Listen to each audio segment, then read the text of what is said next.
여러분 안녕하십니까? 이번 시간에는 다급해진 김정은이가 중국의 시진핑 주석에게 긴급 SOS를 날리다 라는 주제로 방송을 해드리도록 하겠습니다. 여러분들께서도 잘 아시겠지만 제가 그전 방송에서도 말씀드렸습니다만 김정은이가 우한 폐렴을 방역한다고 올해 1월 20일 북중 국경을 닫아매고 그 이후에 북한의 경제는 그야말로 파국으로 이어지고 있습니다. 다급해진 김정은이가 이 개인들이 가지고 있는 달러까지 몰수하고 있는 이 마당, 다시 말하면 북한의 김정은으로서는 우한 폐렴을 방역해야 되기 때문에 북중 국경을 닫아맸지만 북한 무역의 90%를 차지하는 중국을 닫아맨 북한의 경제는 그야말로 바닥을 치고 있습니다. 오죽했으면 김정은이가 시진핑 국가주석에게 긴급하게 구두 메시지, 다시 말하면 친서를 보냈겠습니까? 그 소식은 조선중앙통신이 소상하게 밝혔습니다. 조선중앙통신은 경애하는 최고사령관 김정은 동지께서 중화인민공화국 총서기 스크평 동지께 구두 친서를 보내셨다라고 전하고 있습니다. 자, 여기서 중요한 건 무엇이냐? 바로 정성산TV 좋아요, 구독, 알림을 눌러주시기를 부탁드리겠습니다. 중요한 건 뭐냐 여러분? 하늘이 점점점 북한을 요지경으로 만들어 놓고 있습니다. 우한 폐렴이 북한을 저렇게 옥조일지는 누가 알았겠습니까? 자, 가깝게 여러분, 김정은이의 사망설 중태설이 돌다가 20일 만에 김정은이가 5월 1일 날 등장을 하고 어딜 갔습니까? 바로 5월 1일 김정은은 등장을 하고 나서 순천 린비료 공장을 갔습니다. 자, 이 서두에 좀 말씀을 드리고 싶은 건 뭐냐면 이 김정은이가 등장하고 난 이후에 김정은이가 가짜라고 하시는 분들도 많으신 것 같은데 가짜 아닙니다. 김정은 진짜예요. 자, 김정은이가 5월 1일 날이 순천 린비료 공장을 찾은 이게 왜 중요하냐? 이 순천 린비료 공장은 거의 자본금 90%가 중국 자본으로 만들었습니다.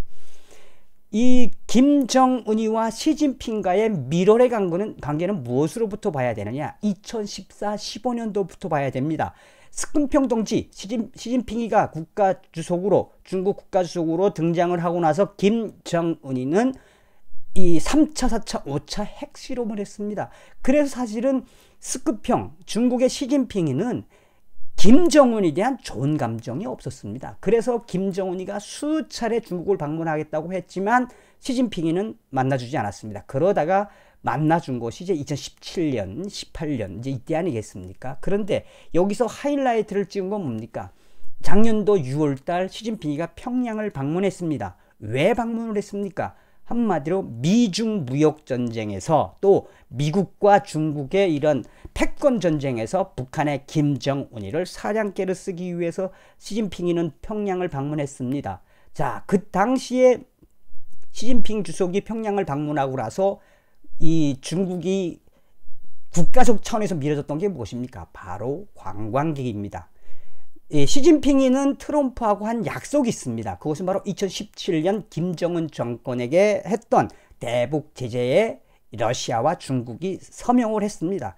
또한 시진핑 국가주석은 이 북한을 대놓고 도와주면은 미중 무역전쟁, 하웨이라고 하는 이 관세 폭탄이라고 하는, 나아가서는 북한을 대놓고 도와주면 이 중국의 이 대기업들, 그러니까 이제 중국의 중앙은행들을 뭘로 걸어놓겠다고 한다? 세컨더리 보이콧으로 지금 걸어놓으려고 하고 있습니다. 자, 이런 마당에 이 시진핑이는 그나마 이 김정은에게 선심을 쓴 것은 바로 연간 관광객 100만 명을 밀어준다고 했습니다. 그런데 우한 폐렴 때문에 올해 1월 20일 김정은이는 북중 국경을 봉쇄를 했습니다. 사실 이 북중 국경을 봉쇄를 하고 나서 제일 피해를 본 거는 북한이지만 또 동북 삼성에 있는 중국인 기업들도 피해를 굉장히 많이 봤습니다. 그리고 아무리 북한이 방역이 우선이라고 하지만 혈맹인 중국의 동의를 얻지 아니하고 북중 국경을 봉쇄한 거에 대해서 중국의 지도부는 굉장히 섭섭하게 생각했습니다. 그래서 김정은이가 올해 2월 20일 시진핑에게 이 중국의 방역을 잘하고 있다라고 축전을 보냈지만 기념 메시지, 축하 메시지를 보냈지만 중국 정부는 일절답을 하지 않았습니다. 그런 와중에 김정은이는 이 와병설이 돌았고 사망설이 돌았습니다. 다급한 게 무엇이냐? 바로 스스로 김정은의 잔꾀, 북중 국경을 봉쇄하지 않으려니 우한 폐렴 때문에 망할 것 같고, 봉쇄하고 나니까 또 경제적 타격으로서 2중, 3중에 스트레스를 쌓이고 있는 김정은이가 드디어 은둔을 하다가 순천 린 비료 공장에 짠 하고 나타났습니다. 그 순천 린 비료 공장은 바로 중국 자본으로 만든 대부분의 기술들이 다 설비들 기술들이 다 중국 겁니다. 그리고 순천 린 비료 공장은 이 중국인들이 경영할 수도 있습니다. 다시 말하면 북한을 대놓고 도와줄 수가 없으니까 역으로 도와준 곳이 바로 이 순천 린비료 공장입니다. 그리고 나서 김정은이가 린비료 공장에 등장하고 나서 5월 8일 날 시진핑에게 긴급하게 메시지를 보낸 것이 무엇이냐? 바로 도와주십시오. 도와주십시오. 이거입니다. 자, 조선중앙통신이 뭐라고 이야기했냐? 김정은이가 시진핑에게 구두친서를 보내었다. 그러니까 이제 구두친서 직접 잡힐이 아니라 뭐라고 이야기하냐면, 김정은이가 시진핑에게 중국이 신형 코로나 비루스 감염증 방역 사업에서 성과를 이룩하고 있는 것과 관련하여 구두친서를 보내셨다며, 스끈평 총소기 동지가 중국 당과 인민을 영도하여 전대미문의 전염병과 전쟁에서 확고히 승기를 잡고 전반적 국면을 전략적으로 전술적으로 관리해 나가고 있는 데 대해 높이 평가하시면서 축하하셨다. 스끈평 총소기 동지의 현명한 영도 밑에 중국 당과 인민이 이미 이룩한 성과들을 공고히 하고 부단히 확대하여 최후 승리를 이룩하리라는 확신을 표명하시고 총소기 동지의 건강을 축복하셨다.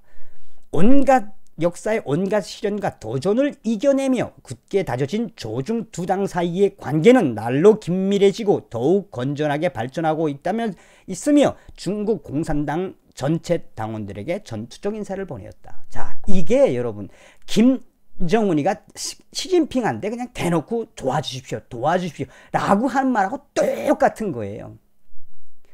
2월 달에 메시지를 보내고, 이번에 이게 지금 몇 개월 만에 처음 2월 달에는 시진핑 국가주석의 이름으로 보내진 않았습니다. 그런데 이번에는 시진핑한테 바로 얼마나 어려운 북한의 사정을 여러분들이 좀 느끼시리라고 봅니다. 또한 김정은의 이런 구두 친서에 관련돼서 중국의 인민망도 소상하게 보도를 했습니다. 북한 최고 지도자가 중국에 따뜻한 인사를 보냈다. 5월 8일 중국 인민망은 조선민주주의인민공화국 최고 지도자 김정은이가 시진핑 국가주석에게 우한 폐렴 코로나19 통제의 성공을 축하하기 위해 친서를 보냈다.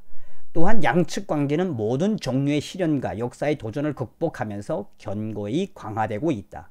매일매일 좋은 조건으로 조중 관계는 발전하고 있다. 아주 그냥 이 같은 혈맹들끼리 그냥 주고받은 거죠. 자, 우리 여기서 한번 곰곰이 생각해 봐야 될 건 또 무엇이냐?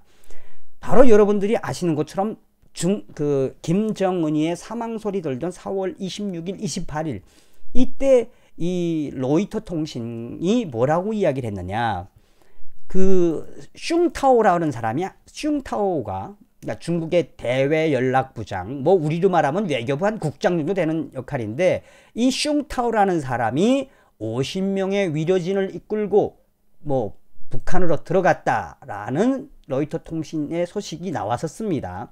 로이터 통신은 4월 26일 중국이 북한 김정은에 대해 조언을 하기 위해 위려진을 파견했으며 중국 공산당 대외연락부 고위 간부가 이끄는 대표단이 북한으로 들어갔다라고 보도를 했었습니다. 또한 아사히 신문 역시 이 중국이 50명의 위려진을 파견했는데 김정은의 건강설하고는 관련이 없는데 여기에서 파견된 사람이 바로 누구다? 바로 중국의 대연락부장 슝타오다. 제가 이 슝타오에 대해서 방송을 좀 했을 겁니다. 이 슝타오라는 사람은 누구냐? 시진핑하고 김정은이하고 사이가 굉장히 안 좋게 치닫던 2016년 17년도에 이 김정은이와 시진핑, 쉽게 말하면 시진핑의 외교 이 브레인입니다. 이 슝타오가. 이 슝타오는 주로 북한, 쿠바, 베네수엘라, 그다음에 베트남 이 사회주의 국가들을 관리함으로써 이 대미, 반미를 기본 그 헤드라인으로 깔고 국가를 관리하는 시진핑의 신복이에요. 이 슝타오가 중재를 한 게 뭐 했느냐? 김정은이와 시진핑 사이에서 물론 시진핑의 전략으로 갔지만 김정은이를 이해시켜서 결국은 시진핑과 김정은이의 정상회담까지 이끌어냈던 사람이며, 그래서 2018년도에 김정은이가 시진핑을 만나러 갈 때 이 사람이 슝타오가 직접 이 단둥까지 나와서 김정은이를 영접했던 사람입니다. 북한의 브레인이라고 보시면 되겠습니다. 브레인. 자, 여기서 우리가 한번 좀 뭘 또 생각해 봐야 되느냐. 김정일이는 죽을 때 유훈으로 죽어도 중국을 믿지 말라고 이야기했다고 합니다. 그건 뭐 누구나 다 아는 사실입니다. 왜냐하면 김일성이는 생전에 중국은 주머니가 4개 있다. 그 4개의 주머니를 누구도 모른다. 그러니까 중국 사람들 속은 모른다는 이야기죠. 김정일이는 김정은에게 일본과 미국은 우리의 100년 원수지만 중국은 1000년 원수다. 그래서 중국을 믿지 말라고 하는 게 유훈입니다. 또 장성택 라인이나 뭐 최령의 라인이나 다 빨치산 라인들이 다 중국파거든요. 그래서 김정은이 역시 장성택 채용함으로써 이 러시아파와 이 친중파를 제거해 버렸거든요. 그 이후에 이 김정은 정권의 가교 역할을 한 게 바로 이 슝타오입니다. 이 슝타오가 이 슝타오 라인이 북한에 강합니다. 이 슝타오가 시진핑과의 딜을 하면서 무엇을 제안을 했느냐? 북한의 압록강 대교, 황금평 개발, 그 다음에 신의주 개발, 나진선봉 개발, 나진항 개발, 이 개발권을 중국에게 넘겨. 이게 슝타오 작품입니다. 중국 사람들은, 중국 공산당은 뭐 북한 김정은이 따위는 생각 안 해요. 정치적인 득과 경제적인 득, 그 득실이 있어야 중국이 움직이는 거거든요. 그래서 김정은이는 김정일의 말대로 중국을 믿지 않았습니다. 자, 이번에 슝타오까지 왔다 가고 나서 김정은이가 시진핑에게 친서를 보냈습니다. 무엇입니까? 김정은이가 점점점 궁지에 몰리자 이제는 어쩔 수 없이 시진핑에게 읍설을 했다라는 우한 폐렴 때문에 북한 경제가 바닥을 치고 있으며 김정은이의 돈줄이 점점점 말라가니 어쩔 수 없이 김정은이가 시진핑한테 살려주십시오 했다라는 그 소식을 전해드렸습니다. 여러분, 다음 시간에 뵙겠습니다. 감사합니다. 멸공.